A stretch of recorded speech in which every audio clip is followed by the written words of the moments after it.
Good morning and welcome to the first of our double daily press conferences on the issues that we're raising in the context of the 2019 general election campaign, the things that we want to highlight from our exciting manifesto about how we want to aspire to the best Gibraltar that we can be. This morning we are with John Cortes, who wants to highlight some of the issues that relate to heritage. We'll be having a separate press conference from John, which will deal with issues relating to the environment. Today we're going to deal exclusively with matters related to heritage. As you know, of course, under the GSD, when they were in government, when they had the opportunity to deal with matters related to heritage, we saw the destruction of the Roja tanks. The GSD also failed to progress a World Heritage bid, although I see that they're now promising to do that which they actually stopped when they were in government themselves. And indeed, one of the most important things that we've done in the time that we've already been in office is we've demonstrated our commitment to Gibraltar's heritage. We've demonstrated our commitment to Gibraltar being a World Heritage Site by actually achieving that status from UNESCO for the Gorham's Cave area, something on which John led together with Clive Phillinson and Geraldine Phillinson. So let's look today at our record on issues relating to heritage, and let's look also at our plans for the future, for the protection of our heritage. In particular, one of the projects that I am delighted to talk about every day for as long as people will hear me, the opportunity to walk the walls, those great historic walls on Gibraltar, one of the projects that will cut across matters related to the environment, heritage, transport, and tourism, something that we'll all enjoy. So without further ado, the man who has been looking after our heritage for a great part of the last 8 years, a man who you can trust, one of the people who has the greatest, I think, affection of the community, whose integrity is beyond question, Professor John Cortes. Thank you, Chief Minister. Thank you very much, Fabian. I must say that when the Chief Minister gave me the Heritage portfolio, it was really exciting for me, having been a trustee of the Heritage Trust for over 25 years. So I really took it in my stride, I think. It was something very, very close to my heart. And in particular, what I wanted to do is develop the relationship with the Heritage Trust, which is such an important body and contributes so much to our heritage. And I think you'll get some of that from the presentation I'm going to give you. I'm going to go through some of the things we've done for heritage. A lot of things you won't be aware of because we work very quietly behind the scenes. We don't issue a press releases about absolutely everything, otherwise there'd be no space in your newsreels or newspapers. But I want to pick some of those up. One of the most important things that we have done is pass through Parliament the Heritage and Antiquities Act.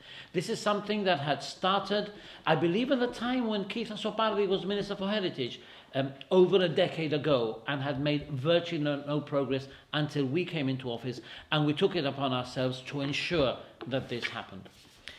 In the Heritage and Antiquities Act, we now list 208 monuments and buildings, which is 69 more than in the previous act, and we have another 137 which are currently being discussed in order to include them. For the first time, submarine features and places of worship have been included among protected listed buildings. The Heritage and Antiquities Act also did something very significant. It created the Heritage and Antiquities Council, a council which includes all stakeholders and which meets on a regular basis and discusses absolutely everything to do with heritage. Everything that requires a heritage license goes to the council, and I must say that on every occasion their recommendations and advice have been backed up by me, and licenses have been issued on their advice or not issued if they don't advise it. This includes the National Museum, which is also created as a national entity, as are the National Archives under this Act. It includes, of course, the Heritage Trust, Natural History Society, and other stakeholders. Significantly, the list is extremely extensive, as I say, and significantly, we, under regulation, passed the Gorham's Cave Complex regulations. This is the first time anywhere in the world where a World Heritage Site, which, as the Chief Minister have said, we projected and we achieved with obviously the excellent work done by the Gibraltar National Museum. It's the first time anywhere in the world that a World Heritage Site is actually protected by the law of that country. And this is something that we mustn't forget, because it is hugely significant, because we actually mean what we say, and when we mean we want to protect our heritage, we say it, we actually mean it.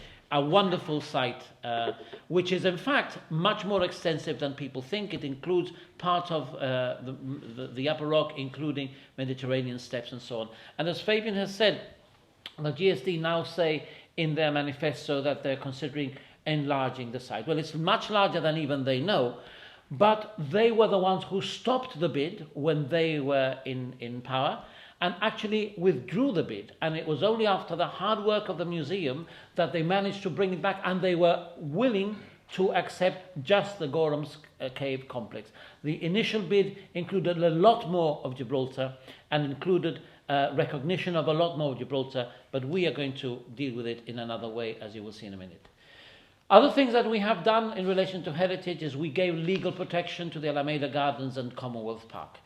The GSD, when in opposition, did not back this in Parliament. They were not willing to back our move to protect the Alameda Gardens and Commonwealth Park in law. They apparently had other ideas about what the future could hold for those areas, but we stood firm and we got them protected in the law of Gibraltar. We have restored monuments. The Almond Tower, which you can see on the left-hand side, which is part of the complex of the Moorish Castle, which was actually falling into disrepair, was completely redone by experts and will now survive a few centuries more. We've restored derelict monuments. This is actually under the new comprehensive schools, where we have completely cleared up and restored the old mole head, which will now be used by the Heritage Trust and by other voluntary organizations to promote the material within the complex that we have prepared in the Waterford area for the new comprehensive schools. These are areas that were derelict and were not even visible, and now, even though there's a school over it, fully protected and now able to be visited by people. We will protect and enhance urban heritage. This is an artist's impression of the new St. Mary's School, which will keep the facade of the old building and build upon it. We will tastefully renew and give new life to urban areas like police barracks, working in partnership with the private sector to enhance and have more urban renewal in the whole of the Upper Town. And recently the government announced further work on that renewal. We've converted abandoned heritage sites. This was part of a bunker that held the old Du Farol restaurant at Europa Point, had fallen into disrepair. We have used it as a wonderful outside interpretation area, which is really popular with tourists and residents alike, with planted areas, seats, and so on for people to enjoy, keeping an open area on the whole of the eastern side of Europa Point. The Nuns' Well area, which we recently opened, is another example of how we have turned old, almost forgotten sites into areas of recreation, and we banked them for the future so that they are maintained as open areas for the future. Other things that we've done, and many people won't have realized, the old, forgotten, unclimbable fence, which is now, the sections that were still safe have been restored and interpretation has been placed on them. These are little gems of our heritage which people might completely forget. And there we have the unclimbable fence, and right below it there is a plaque explaining what it was and what it meant. And of course we continue to support major scientific research through the museum and other entities with the Calpe conferences, the work on Gorham's Cave, and you can see the Neanderthal tooth, the Neanderthal child's tooth in the corner, world-leading research, which we're very proud to support. The famous, now world-famous Calpere, the reconstruction of a skull that was collected at Rich Sands Cave in the Europa Point area, the remains of the Medusa from Gorham's Cave, which is another thing that has attracted international attention, once again in our World Heritage Site, so appropriate. And we bring our heritage home. This is Cowper's watch from the famous Gibraltar-based watchmaker, which the government has brought back through the Gibraltar Museum and is now here, part of our heritage. Our commitment is vast. We've committed to areas which I'm going to show you now, but a lot more significant things. One of the most significant things that we will be doing in relation to heritage is the creation of the Gibraltar National Park. This will take in within it all the monuments and all the natural areas. It will be rebranded and reconfigured and promoted internationally as the Gibraltar National Park. We want to join the international network of national parks, and this will bring a lot of exposure and a new lease of life to many of the monuments that perhaps are forgotten. On Fabian has already mentioned the Walk the Wall at Line Wall. And the other thing that we're going to be doing by way of legislation, and the legislation is already drafted for national parks and also for the Gibraltar National Trail, which will look at the network of paths on the Upper Rock and elsewhere in Gibraltar and make them protected as national trails. We will preserve our iconic vistas. This is something that has been worrying the Heritage Trust for a number of years. We will keep the tall buildings to areas outside the city centre, like we have done for 8 years. We haven't permitted any tall buildings within the city centre, and we will continue to do that. Things that are already out there, the Orange Bastion development, which is being developed very tastefully, respecting heritage. We have already committed, and this is a project that the Deputy Chief Minister is leading on, obviously, with my full support and admiration, because the work that's been done in the Northern Defences has never been done before. A lot of people have spoken about the Northern Defences. We are the ones who are doing it, and this is opening it to the public while protecting and enriching the heritage. Other places that we have saved, like the Nuffield Pool area, you may think, well, what's that got to do with heritage? Well, the retaining of an open space there where the GSD, for no money whatsoever, was going to give it over to a private developer to build high-rise buildings, which would have destroyed the heritage as well as the natural heritage value of the site. And what can I say about the Mount? This beautiful area of wilderness, of woodland, which has been kept away from the Gibraltarian when it was an MOD site, the Admiral residence, and more recently the plans were to hand it over also to the developers to build luxury accommodation there, where we have saved, we have rescued the Mount. We are going to use it in a way that will be good for the community, that our young people and elderly people will use. There will be links to the Upper Rock, nature trails within it, and the buildings will be used for things that are consistent with heritage.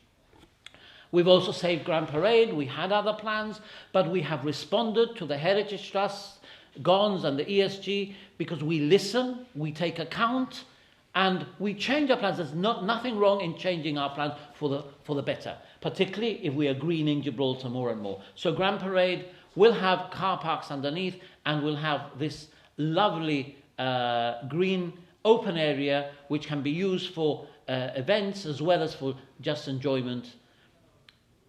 And we have saved this open area of Gibraltar. And we'll recover areas. I remember as a child being taken by my mum to El Campito de los Glacis, which is where St. Martin's School is now. I'm looking at my brother in the front row, my election agent, who's smiling and nodding. We are going to recover El Campito de los Glacis so that in the North District there will be a park for children to play like I did 60 years ago.